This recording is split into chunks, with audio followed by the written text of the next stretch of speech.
My brother demanded I cover my nephew's college expenses, slapping me with a $15,000 tab for dorms, a laptop, and a meal plan. I flat out refused. A few days later, I caught wind of him telling our dad, "No worries, she'll cough up the cash after Christmas dinner." Dad just nodded, like that's my job. So, I flipped the script. On December 25th, they lost it when they realized what I'd done. I'm Grace, 34, single, no kids, and pulling in a solid income as a systems analyst. I've got a nice condo in Durham, North Carolina, a paid-off car, and zero debt. Sounds like I've got it together, doesn't it? That's exactly why my family sees me as their personal bank. This all kicked off 2 months before Christmas. My older brother, Dennis, texted me out of the blue. No greeting, no pleasantries, just, pay for my son's college. Dorm, laptop, meal plan. $15,000. Need it by year's end. I laughed, thinking it was a joke, until I realized he meant it. Dennis has always been cocky. He got a girl pregnant at 20, had a quick courthouse wedding, and spent the next 10 years bouncing between dead-end jobs, always between gigs, and borrowing cash he never paid back. His son, Caleb, is 18 and a decent kid. But Dennis? He's been mooching off our parents forever and recently decided I'm his new cash cow. I texted back, not gonna happen. No response for 3 days. Then I heard something through the grapevine. A friend who works at the same gym as my dad overheard him talking with Dennis post-workout. Dennis said, "She'll pay after Christmas dinner. She always does." "Dad." He agreed, saying, "That's her place." My place. Grace, the family ATM, the dutiful sister who's got no husband or kids, so why should she need money? I didn't confront them. Instead, I played along when they invited me to Christmas dinner, promising to bring dessert and gifts. Mom was over the moon. I stayed sweet, even helped Dennis's wife pick out a holiday dress online, acting like I was clueless about their scheme. But while they were gearing up for a big payday after the holiday feast, I was rewriting the rules. On December 15th, I called my credit card company and cut Dennis off as an authorized user. He didn't know his emergency gas and grocery lifeline was gone. Then I contacted my insurance and removed him from my car policy. That used Toyota Camry he'd been driving for months? It was in my name. He thought I'd overlooked it. I hadn't. He had until January 1st to sort it out, but I knew he wouldn't read the fine print. Christmas Day arrived. Everyone was there. Caleb hugged me, oblivious to the drama. Dennis was all smiles, already counting my money. Dad toasted to family and generosity. Dennis leaned back and said, "So, Grace, about Caleb's college." I handed him an envelope. He tore it open, expecting a check. Instead, it was a typed note. Asterisk this year, my gifts go to those who don't demand them. I'm taking back what's mine, the car, the card, the control. Happy holidays. Asterisk his face fell. "What's this nonsense?" he snapped. Mom asked what was happening. Dennis stood, fuming, crumpling the note. I stayed calm. "Your car insurance ends in 6 days," I said. "Your card access is already cut off. Caleb can still go to college. You figure it out like other parents do." Silence. Then chaos. Shouting, accusations. Mom looked stunned, Dad enraged. But I didn't waver. I dismantled their plan and rewritten the game. The day after Christmas, my phone wouldn't stop buzzing. 15 missed calls. 7 from Mom, 4 from Dennis, and the rest from cousins I barely know, plus 1 from Aunt Sheila, who only calls for emergencies or baby news. The family group chat exploded, piling on with insults. Selfish, heartless, cruel. Mom claimed I'd scarred Caleb for life. Dennis kept texting, "You'll pay for this." Dad, not a word, which hit harder somehow. Then things got nastier. My cousin Kelly posted a cryptic jab on Facebook. Asterisk, some people with no family of their own just want to wreck everyone else's. You'll end up alone. Asterisk, she didn't tag me, but she didn't need to. Then came the rumors. At the grocery store, I ran into June, a friend of Mom's since the 90s. She leaned in, all fake concern, and asked, "You holding up? After that mess with the married guy at work?" I stared her down. "What married guy?" She stammered and scurried off. By the time I reached my car, I knew my family wasn't just mad. They were out to destroy my reputation.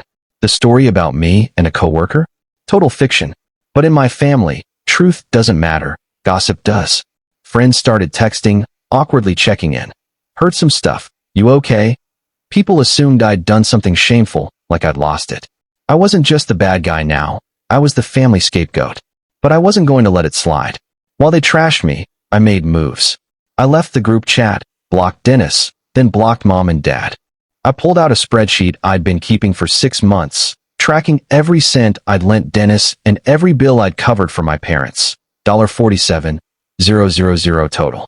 I printed it, not to demand repayment. I knew that was a lost cause, but as a reminder of why I was done. I stopped answering calls, skipped Caleb's graduation dinner, and started looking at apartments outside North Carolina. Quietly, no posts, no hints to anyone, not even close friends. I reached out to a realtor in Seattle and found a job opening at my company's West Coast office. Same role, better pay, fresh start. I was planning my escape. I only told one person, my coworker Jenna, about the move. She helped me scout neighborhoods and was the only one I trusted. But somehow, word got out. 2 weeks later, Mom showed up at my condo unannounced, holding a Tupperware of lasagna like that erased everything. "We need to talk," she said. I could tell someone had spilled my plans. The rumors had shifted. Now they were scared I was leaving for good, taking their financial safety net with me. I let her in, not out of forgiveness, but curiosity. How would she justify the lies, the gossip, the betrayal? She sat on my couch, chatting like nothing was wrong, lasagna on the table, acting like we were still a happy family. Then she said it. "We know you're moving. You're not thinking straight, Grace." I didn't react, just waited. "Dennis says you're lonely, angry, maybe confused," she continued, like she was staging an intervention. "You don't need to run across the country. You need family who care about you." Then she pulled out a folded paper from her purse, a power of attorney form, drafted by Dennis, giving him control over my finances in case of emotional distress or impaired judgment. It claimed I'd shown erratic behavior, like abandoning family duties and financial hostility. Dad had signed as a witness. They planned to file it in January if I didn't get help. I told her to leave, calm but firm, threatening to call the police. After she left, I shredded the form. That night, I couldn't sleep. They weren't just trying to stop me. They were trying to control me. So I sped things up. The next morning, I confirmed my job transfer to Seattle, gave notice to my landlord, paid 3 months to break the lease, and hired movers. I arranged to ship my car cross-country. I was done playing it safe. But then things got weird. A strange car parked near my condo one day, then another with a different plate the next. 2 days before the movers arrived, someone tried to enter my building using my name. The front desk stopped them, but the guy claimed to be my brother. I filed a restraining order the next day. My lawyer warned it might not hold, but it was a start. Then I made my final move. I booked my flight out 3 days earlier than I'd told anyone. The movers would handle the rest. When I landed in Seattle at 6:40 a.m., my phone lit up with 48 messages, some pleading, some threatening, some just saying, "Come back." But I was gone. Or so I thought. That first week in Seattle felt like a dream. I rented a 1-bedroom just outside the city. Gray skies, new streets, the scent of rain on pavement. For the first time, I woke up without family obligations. No group chat notifications. No, "Can you spot me $200? Texts. No guilt-tripping calls. Just quiet. It felt liberating until it didn't. A week later, I got a letter forwarded from my old address. No return address, just a printed note. Asterisk Seattle won't fix what's broken in you. You'll come back. You always do. Asterisk I knew it was Dennis. I tossed it, but the unease lingered, like someone was watching me. I got paranoid, double-checking locks, installing a doorbell camera. Nothing appeared for days, so I tried to move on. Maybe he just wanted to unsettle me. I threw myself into work. My team embraced me, and I confided in Jenna about the letter, the power of attorney, the rumors. She said I should have cut them off years ago. Things settled until HR called. Someone had filed an anonymous ethics complaint, claiming I'd lied on my transfer paperwork, alleging I fled North Carolina to escape a scandal with a married manager. It was the same rumor my family spread, now weaponized to jeopardize my job. HR investigated for 2 weeks, interviews, explaining my move, my personal life, everything. No proof was found, and the case closed, but the stress lingered. I started getting headaches, dreading late-night emails. Then another letter arrived, handwritten, from my dad. It said the family had disowned me for breaking their trust, abandoning Caleb, and acting unstable. The final line hit hard. Asterisk don't come back. You're not one of us anymore. Asterisk I read it until the words blurred. My own father had erased me. But that moment broke something in me. Not pain, but fear. They'd cast me out, and in doing so, they'd set me free. I started therapy, wiped them from my phone, stopped checking for letters.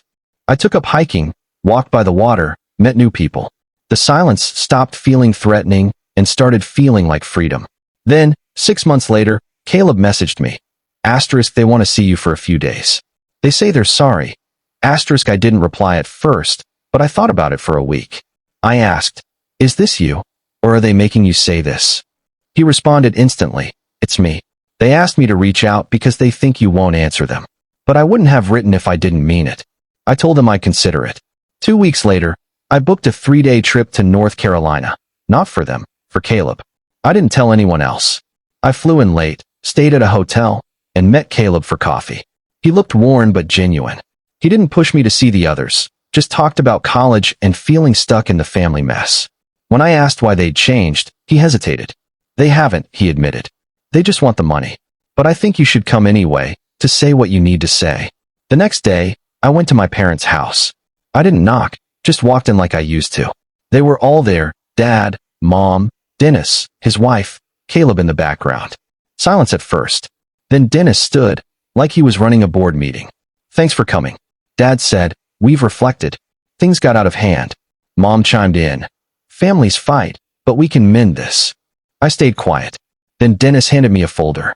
It was a family contribution agreement, outlining annual payments I'd make, $22,000 minimum, for Caleb's education, emergencies, and household support. Dad called it a gesture of good faith. I realized this wasn't an apology. They wanted their cash flow back. I looked at Caleb. Did you know about this? He shook his head. I swear I didn't. I walked out, went back to the hotel, and booked an earlier flight. At 5:40 a.m., I was at the airport. As I boarded, Dennis texted, asterisk good seeing you. I'll tell everyone about you and that Seattle VP. They'll eat it up. Asterisk I blocked him. On the plane, I didn't cry. I felt nothing until I landed. Then I uploaded every piece of evidence. The power of attorney, texts, HR complaint, Dad's letter, the new agreement, to my legal service with one note to my lawyer. I want no ties to them, ever. 6 months later, my life in Seattle felt like mine. I had friends, hiked every weekend, went to dinners where no one asked for money. I got a promotion, started dating someone, and told him everything up front. My family was quiet until August, when Caleb emailed from a new address. He said Dennis had to get a real job after I cut them off, and Mom had been sick, not fatal, but enough to rattle them. He wrote, asterisk they're ready to admit they treated you terribly. They want you back for a few days, not to fix things, just to apologize. Asterisk I didn't reply right away. Then a handwritten letter from Mom arrived, saying she was sorry for letting Dennis use me, for believing the rumors because it was easier than facing their wrongs. She ended, asterisk you were always the strong one, Grace. We leaned on you because of it. I hate that we lost you to see it. Asterisk I wasn't angry, just tired. Something in me wanted to go, not for closure, but to see if they'd really changed or if this was another ploy. 2 weeks later, I flew back. No one met me at the airport. I stayed at the same hotel, kept my room number private. Caleb answered the door at the house, nodding me inside. The place felt heavier, like it carried the weight of their actions. Dennis didn't speak for a minute, then said, you were right about everything. Mom looked frail, like she'd lost the facade of control. Dad barely spoke, but before I left, he pulled me aside. You don't owe us anything, but we owe you the truth. I'm sorry. I stayed 3 days. No one asked for money or handed me papers. It wasn't warm, but it was honest. On the last night, Caleb walked me to my car. I hope you come back, but even if you don't, I'm glad you came. I drove off in silence. That night, I cried, not from pain or relief, but release. I realized I didn't need them to change. I just needed to know I wasn't wrong for leaving. Now, I'm still in Seattle, keeping my distance. Their hold over me is gone. For the first time, I'm not chasing peace. I'm living it.